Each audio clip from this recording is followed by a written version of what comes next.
எபேசியர் 3ஆம் அதிகாரம் 20ஆம் வசனம். நமக்குள்ளே கிரியை செய்கிற வல்லமையின்படியே.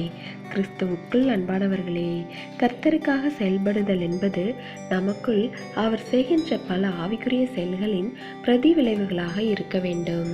ஆம், முதலாவது, தேவனாகிய கர்த்தர் நமக்குள் நிறைய காரியங்களை செய்ய நாம் அனுமதிக்க வேண்டும். அப்பொழுதுதான் நம்மை சமாதானமாகவும் சந்தோஷமாகவும் பரிசுத்தமானவர்களாகவும் உருவாக்க முடியும்.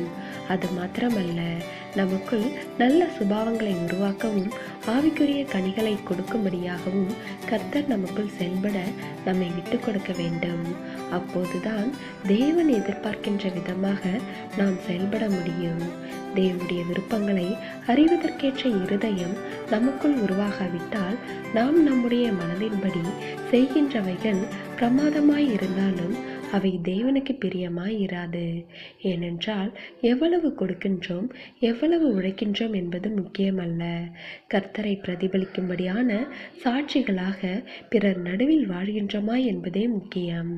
எனவே தேவ பிள்ளைகளே, தேவனாகிய கர்த்தர் செயல்பட நம்மை ஒப்பு கொடுப்போம். அப்பொழுது தேவனுடைய கிரியைகளை நம்முடைய வாழ்க்கையில் காணலாம்.